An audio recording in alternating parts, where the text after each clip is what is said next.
notes the withdrawal plan was based on wishful thinking rather than hard realities.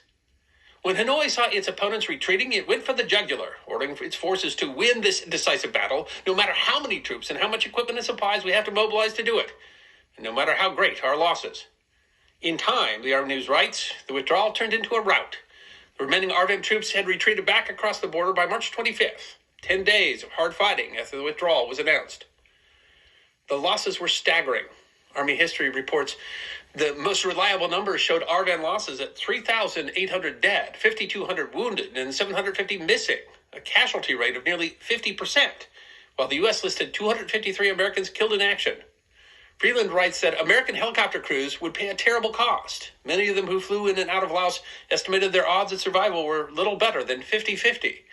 The U.S. reported a loss of 6 fighter bombers and 117 helicopters, with an additional 601 helicopters damaged.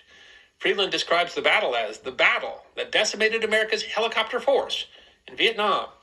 Still, PAVN losses were as high as 10,000, and HistoryNet writes, there is ample evidence that the operation at least temporarily disrupted the PAVN buildup in Laos, costing the communists dearly in men and equipment that probably would have been used in a major enemy offensive in 1971.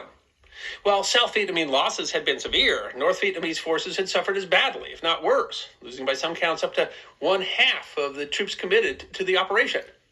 President Thieu was enthusiastic, calling the battle the biggest victory ever, a moral, political, and psychological Dien Bien Phu.